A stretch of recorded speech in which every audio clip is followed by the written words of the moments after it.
चिखलात या ऐतिहासिक दसरा मेळाव्यासाठी उपस्थित असलेले निष्ठावंत शिवसैनिक, हिंदुहृदय सम्राट शिवसेना प्रमुख बाळासाहेब ठाकरे यांचं आपल्याकडे आज लक्ष आहे। 68 वर्षापूर्वी शिवसेना प्रमुखांनी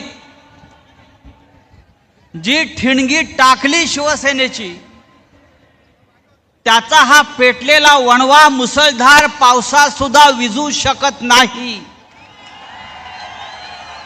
या संपूर्ण देश पाहतो आहे। आतापर्यंत नेत्यांची भाषणं व्हायची आणि मग पाऊस पडायचा। या इथे पाऊस वादळ असताना सुद्धा हा मेळावा आपण करतो आहोत आणि हजारोच्या संख्येने आपण इथे जमलेला आहात।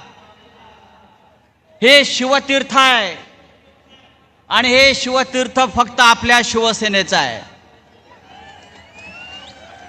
या शिवतीर्थाच्या पलीकडे आणखी एक शिवतीर्थ आहे, ते सुद्धा आपलंच मानायला पाहिजे। हिंदुहृदय सम्राट शिवसेना प्रमुखांनी ज्या शिवसेनेची स्थापना या शिवतीर्थावर केली, त्या शिवसेनेचा दसरा मेळावा ही महाराष्ट्राची परंपरा आहे। मराठी माणसाची भक्कम एकजूट ज्या शिवसेना प्रमुखांनी केली, त्या शिवसेनेला हादरे देण्याचा प्रकार कोणी किती केला तरी त्या हादऱ्यामध्ये आपण संपून जाणार आहात। आज मला अनेकांनी प्रश्न विचारले, अनेकांनी शंका उपस्थित केल्या। शिवतीर्थावर चिखल झालेला आहे, म्हणजे तुम्ही चिखलफेकच करणार?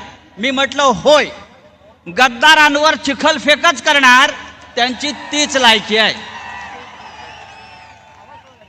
संपूर्ण महाराष्ट्रामध्ये ओला दुष्काळ आहे, मराठवाडा संपूर्ण पाण्यात आणि चिखलात आहे।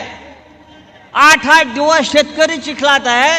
आपण 2 तास पाण्यात आणि चिखलात ही सभा घेतली तर आपल्याला वाईट वाटण्याचं कारण नाही। महाराष्ट्रात ओला दुष्काळ असेल तर हा आमचा ओला दसरा मेळावा आहे। मित्रांनो, रावणाचा आज अंत करायचा आहे।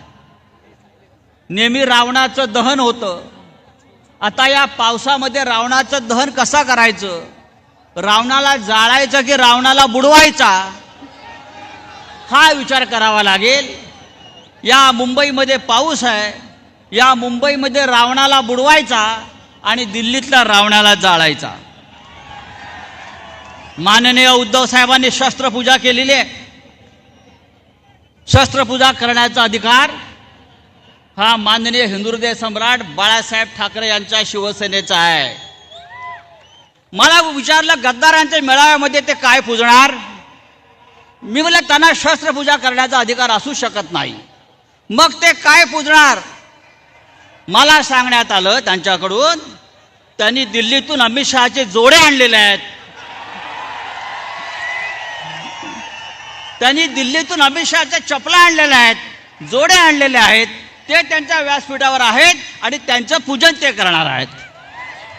आम्ही शस्त्रपूजा केली, आम्ही विचारांची पूजा करतो, हे अमित शहाच्या पादुकांची पूजा करतायत, जो तो आपल्या लायकीनुसार वागतो आणि जगतो। हा निष्ठावंतांचा मेळावा आहे आणि आमची निष्ठा कशी? हम छोटे छोटे फायदे के लिए जमीर का सौदा नहीं करते। हम छोटे छोटे फायदे के लिए जमीर का सौदा नहीं करते। हमारी खून की आखिरी बूंद उद्धव जी आपके दामन पर होगी, आपके दामन पर होगी। हे सरकार महाराष्ट्राचं आणि देशाचं सरकार हे होट चोरीतून आलेलं सरकार आहे। त्याच्यावरती उद्धवजी बोलतील, महाराष्ट्रामध्ये होट चोरी, लोकसभेला होट चोरी, शिवसेनेची चोरी, धनुष्यबाणाची चोरी, शरद पवारांच्या घड्याळाची चोरी। मला सांगितलं, हे एवढे चोर आहेत, मुंबईतल्या चोर बाजाराचं नाव आता मोदी बाजार करा, बरोबर ना? मुंबईच्या चोर बाजाराचं नाव मोदी बाजार करा. एवढ्या चोऱ्या ह्या लोकांनी केलेल्या आहेत. मिळेल ते चोरतायत. मित्रांनो, आपण भर पावसामध्ये आलेला आहात. मी जास्त वेळ घेणार नाही. ही लढाई मोठी आहे. ही लढाई मुंबईची आहे, महाराष्ट्राची, दिल्लीची आहे. आपल्याला